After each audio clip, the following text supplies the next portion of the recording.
Hello दोस्तों, स्वागत है आप सभी का आपका अपने चैनल बेसिक नॉलेज में। तो कैसे हैं आप लोग? आशा करता हूं सभी मस्त हैं, स्वस्थ हैं और पढ़ाई भी बहुत ही जबरदस्त तरीके से कर रहे हैं। जी हाँ दोस्तों, आज का वीडियो बहुत ही खास है क्लास 10 के विद्यार्थियों के लिए जिनका जिनका एग्जाम 7 अप्रैल को सोशल साइंस का एग्जाम होने वाला है। जी हाँ दोस्तों, इसमें हम लोग देखेंगे लघु उत्तरीय प्रश्न टॉप 10 क्वेश्चन जिसका एग्जाम में आने की बहुत ही प्रबल संभावना है। जी हाँ दोस्तों, सभी क्वेश्चन को देखिएगा और एक एक का सभी का मैं आंसर भी बताऊंगा।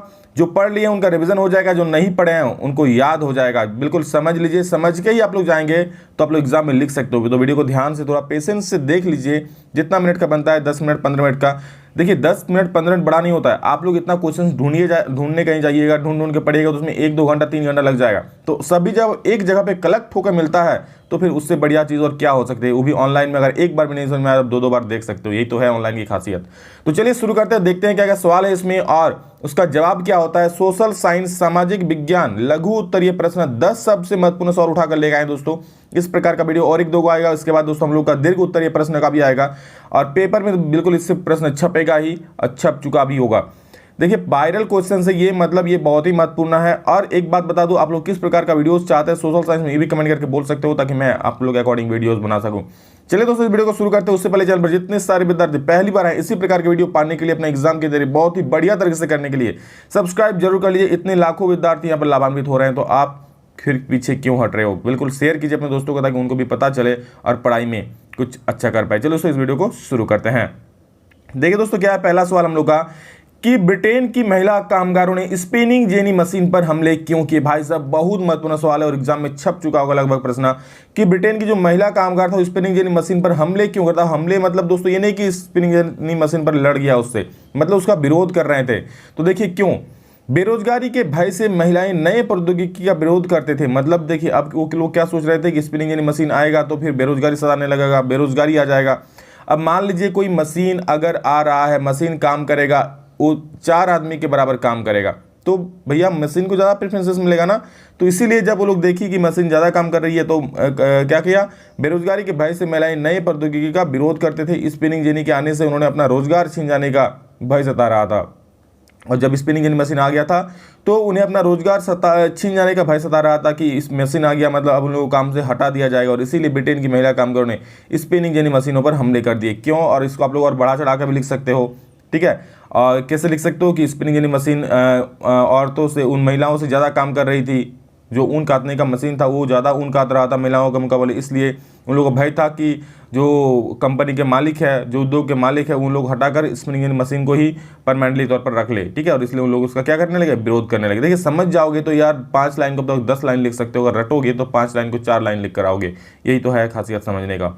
अगला सवाल है 2 नंबर की, भारत के खाद्य फसल का नाम बताइए, उसे उगाने के लिए 2 आवश्यक भौगोलिक दशाओं को लिखिए। देखिए ये शॉर्ट क्वेश्चन है 3 नंबर का।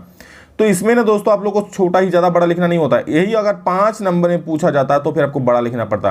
देखिए क्या है, चावल भारत की एक प्रमुख खाद्य फसल है, इसे उगाने के लिए 2 आवश्यक भौगोलिक परिस्थिति निम्नलिखित है। क्या क्या है, उष्ण और आर्द्र जलवायु होना, ठीक है, उष्ण और आर्द्र जलवायु का होना। दूसरा है समतल भूमि होनी चाहिए, ज़्यादा दिनों तक पानी इकट्ठा रहे। समतल भूमि अगर नहीं रहेगा, मान ली ढलान भूमि रहता है तो पानी तो बह जाएगा ना।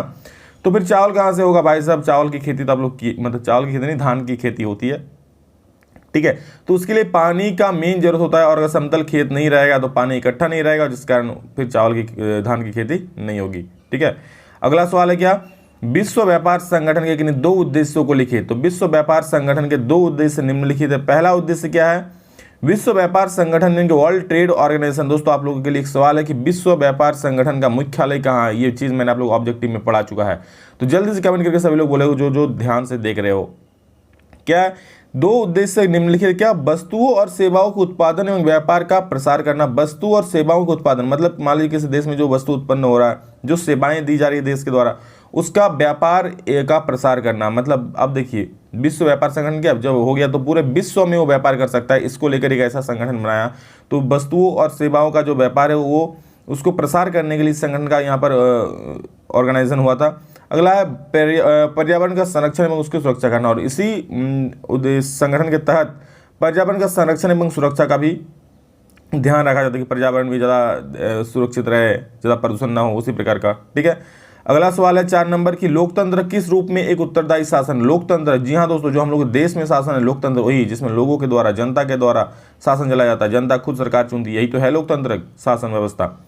लोकतंत्र में जनता खुद अपने सरकार का चुनाव करती है, इस प्रकार वह जनता के प्रति जवाबदेह और उत्तरदायी होता है।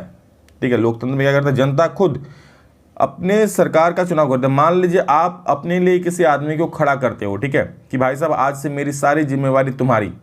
मान लीजिए आप बोलते हो कि आज से मेरी सारी जिम्मेवारी तुम्हारी होती है, किसी आदमी को बोलते हो, तो क्या वो आदमी का आपके प्रति उत्तरदायी नहीं होगा? बिल्कुल होगा, क्योंकि आपने उसके खुद के लिए उसको खड़ा किया, और वो भी तब। ये तो एक शासन व्यवस्था, आगे देखिए क्या क्या होता है। यही नहीं, सिर्फ खड़ा कर देना नहीं होता है, सिर्फ चुन लेना सरकार नहीं होता है, उसके बाद भी सरकार पर प्रेशर रहता है। क्या लोकतंत्र में जनता सरकार के कार्यों की जानकारी लेती है, उसके बाद सरकार चुनने के बाद तुम क्या क्या कार्य कर रहे हो मेरे लिए, इसकी भी जानकारी लेते हैं। हम लोग सरकार से पूछते हैं ना, क्या किया आपने, ठीक है, तो उस पर ही उत्तरदायी होती है, हाँ कुछ तो अच्छा करना है। तथा विरोधी दल जो है दोस्तों, वो तो पीछे ही पड़ा रहता है ना, ऑपोजिशन पार्टी। विरोधी दल सरकार की आलोचना भी करती है। इस प्रकार लोकतंत्र में एक जिम्मेवार सरकार का गठन होता है। समझ रहे हो किस प्रकार? एक तो आप पहले उसको सिलेक्ट करते हो, सिलेक्ट करने के बाद वो क्या कार्य कर रहा है नहीं कर रहा है उसकी भी जानकारी लेते हो, प्लस एक तो विरोधी दल उसके पीछे ही पड़ा रहता है, अगर कुछ गलत किया तब उसको तिल का ताड़ बना देगा।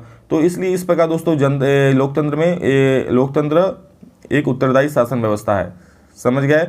कॉर्न लॉ से आप क्या समझते हो? भाई साहब मकई तो खाते ही होंगे, भुना हुआ मकई। सुनकर ही मुंह में पानी आ रहा है ना, तो यहाँ भुना हुआ मकई नहीं है, मकई के बारे में है। क्या है देखिए, कॉर्न लॉ, कॉर्न मतलब क्या, मकई होता है। तो 18वीं शताब्दी के अंतिम दशकों में सरकार ने बड़े भूस्वामियों के दबाव में कानून वापस करके मक्के की आयात पर रोक लगा दी थी। देखिए कानून पास करके, ठीक है, मतलब क्या 18वीं शताब्दी के अंतिम दशकों में दोस्तों सरकार ने एक बड़ा फैसला लिया, और जो बड़े भूस्वामी थे, ठीक है, उनके दबाव में आकर कानून पास किया और मक्के के आयात पर रोक लगा दी। मतलब बाहर से मक्का ना आने पाए।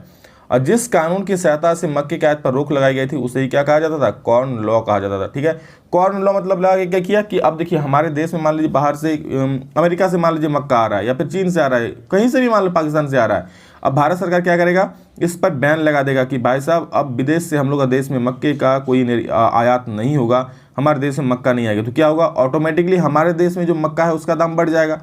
बढ़ेगा ना जी। अब विदेश से मक्का आएगा नहीं तो मक्का तो लिमिटेड हो जाएगा, खाने वाला तो बहुत एकदम मतलब मुंह खोल खोल के खाने वाला है सब। तो अब क्या होगा? मक्के का संख्या घट जाएगा, जिसके कारण अब इसका दाम में इजाफा हो जाएगा। लेकिन दोस्तों बाद में ये कानून हटा दिया गया था, तो फिर इसमें स्थिति बदतर हो गई थी सभी का। ठीक है, ये कानून पास करके वहाँ पर, ये भारत की बात नहीं है, ब्रिटिश सरकार का बात है।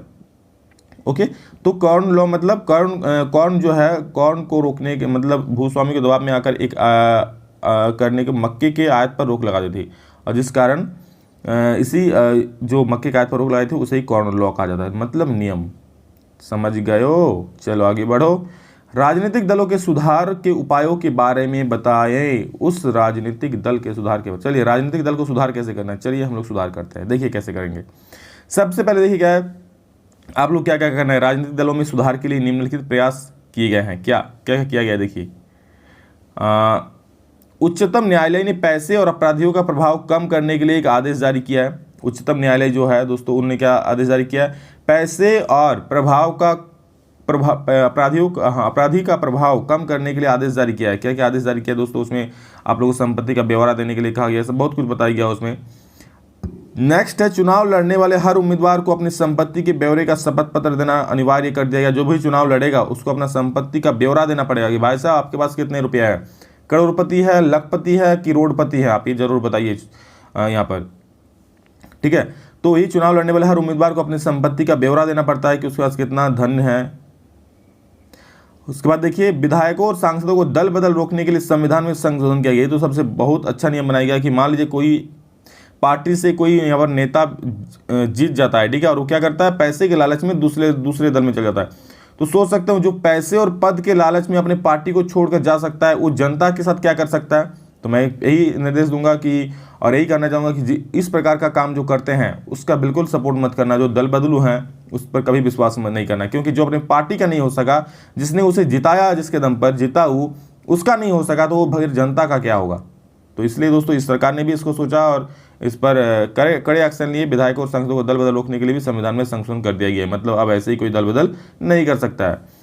समझ गए? तो ये यहाँ पर उपाय किया गया है। अगला सवाल, विकास में ऋण की भूमिका का विश्लेषण कीजिए। विकास मतलब क्या? डेवलपमेंट। आपका डेवलपमेंट कैसे होगा, आप विकास कैसे करोगे, तो इसमें ऋण की भूमिका क्या है वो देखिए। तो विकास में ऋण की बहुत ही महत्वपूर्ण भूमिका होती है। कोई व्यक्ति ऋण लेकर नया कारोबार शुरू कर सकता है, नया उद्योग लगा सकता है। अब आप ऋण लेकर क्या करोगे? ऋण लेकर जाके पार्टी थोड़ी करोगे, कोई उधार लेकर पार्टी थोड़ी करता है। ऐसे भी लोग हैं जो ऋण लेकर भी पार्टी करते हैं, ऋण लेकर अपने रोड में पड़े हुए रहते हैं, उनको कोई फिक्र नहीं है। लेकिन दोस्तों क्या होता है, एक्चुअली जो ऋण लेता है वो क्या होता है, किस लिए, नया कारोबार शुरू करने के लिए लेता है, अपना उद्योग लगाने के लिए लेता है, या वस्तुओं का व्यापार कर सकता है जिससे उनकी आय में वृद्धि होती है और उसका जीवन स्तर सुधरता है। अतः ऋण देश के विकास के लिए बहुत ही महत्वपूर्ण भूमिका है। मतलब ऋण से क्या क्या हो सकता है भाई साहब, कोई फैक्ट्री लगा सकता है, कोई अपने छोटा मोटा कारोबार शुरू कर सकता है, कोई कपड़े का व्यापार कर सकता है, कुछ का भी व्यापार कर सकता है और वो व्यापार करके अपने आर्थिक स्थिति को, मतलब जो पैसे की कमी है उसको सुधार कर सकता है। समझ गए। और इस प्रकार ऋण जो है देश के विकास के लिए बहुत ही महत्वपूर्ण भूमिका है। अब बड़े बड़े कंपनीज जो है, सोचिए गरीब आदमी का तो बात छोटी, बड़े बड़े जो करोड़ों में कमाते हैं वो कंपनी ऋण लेके अपना कंपनी चलाते हैं। समझ रहे हैं आप। सूरत बंदरगाह 18वीं सदी के अंत तक हाशिए पर पहुंच गया था, क्यों, संक्षेप में उत्तर लिखिए। दोस्तों सूरत गुजरात में एक बंदरगाह था जहां से आयात और निर्यात होता था। तो देखिए क्या है, मशीनों का युग से पहले अंतर्राष्ट्रीय बाजार में भारत के सूती कपड़ों का दबदबा रहता था। मतलब जो मशीन युग आया उससे पहले अंतर्राष्ट्रीय बाजार जो था दोस्तों, इंटरनेशनल मार्केट, उसमें भारत का सूती कपड़ों का दबदबा रहता है कि बहुत ही महंगा, बहुत ही दाम रहता था उसका, बहुत ही मतलब क्या रहता था, उसको डिमांड रहता था। उस समय सूरत की बंदरगाह का बड़ा ही बोलबाला था, वहाँ से बहुत ज़्यादा निर्यात होते थे। अब मान लीजिए भारत से बहुत ज़्यादा माल जाएगा तो कहाँ से जाते थे, सूरत बंदरगाह से होकर ही जाते थे। तो सूरत बंदरगाह ऑब्वियसली वहाँ पर बड़ा हलचल रहेगा। मान लीजिए आपके यहाँ कोई मार्केट है और कहीं से गाड़ी चलती है, तो मार्केट जिस दिन लगेगा तो उस दिन तो पूरा भीड़ होगा, गाड़ियों को तो बहुत आने जाने का फुर्सत नहीं मिलेगा। तो उसी प्रकार वहाँ दोस्तों कि वहाँ निर्यात होता था तो वहाँ पर बड़ा चहल पहल रहता था सूरत बंदरगाह में। पर जब यूरोपियन कंपनियों ने अपना पैर पसारना शुरू किया तो सूरत के तट पर स्थित बंदरगाह का निर्यात कम होने लगा और वे हाशिए पर चले गए। लेकिन इसके बाद जब दोस्तों यूरोपीय कंपनियों ने अपना पैर पसारना शुरू किया, ठीक है, वो भी जब मार्केट में आने लगे तो क्या किया, भारत का जो सामान है उसका यहाँ पर मांग घट गया और निर्यात कम होने लगा। निर्यात कम होने लगा तो बंदरगाह पर दोस्तों पहल चहल कम होने लगी, चहल पहल कम होने लगी और बंदरगाह हाशिए पर पहुंच गया, मतलब बंद होने के कगार पर पहुंच गया। हो गया। 9 नंबर देखिए क्या, 19वीं सदी के यूरोप में कुछ उद्योगपति मशीनों के बजाय हाथ से काम करने वाले श्रमिकों, श्रमिक नहीं भाई, श्रमिकों होगा, ठीक है, श्रमिकों को प्राथमिकता देते थे। क्यों, तो देखिए 19वीं सदी के यूरोप में कुछ उद्योगपति मशीनों की वजह से काम करने वाले श्रमिक, मशीनों की वजह नहीं, मशीनों की बजाय होगा भाई साहब, इसको बजाय कर देना, ठीक है, मशीनों की बजाय हाथ से काम करने वाले श्रमिकों को प्राथमिकता देते थे। यहाँ पर क्यों नहीं देते थे, जिसके निम्नलिखित कारण थे। क्या क्या, पहला, श्रमिकों की अधिकता। अब मान लीजिए श्रमिक बहुत ज़्यादा है तो क्यों भाई कोई मशीन खरीदेगा, जब आपको वर्कर्स ही अच्छे कम दाम पर मिल जा रहा है तो भाई मशीन क्यों लेंगे हम, गोली मारो मशीन को।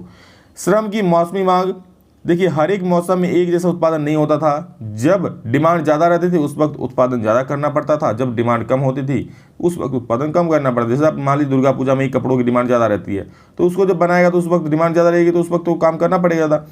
लेकिन एक बार आप मशीन खरीद लोगे, पैसा इन्वेस्ट कर दोगे तो मशीन को आप काम करो या नहीं करो, पैसा तो जो आपका लग चुका है। लेकिन श्रमिक का क्या होगा कि जैसे जब अधिक काम हो रहा है तो हम ज़्यादा श्रमिक लग लेंगे, जब कम काम हो रहा है तो श्रमिक को कुछ कम श्रमिक रख लेंगे। मानवीय कौशल से बनने वाले उत्पाद की मांग, और जो मानवीय कौशल, मानवीय हाथों से जो यहाँ पर उत्पाद बनते हैं तो उसकी अच्छा खासा मांग था, इस कारण भी।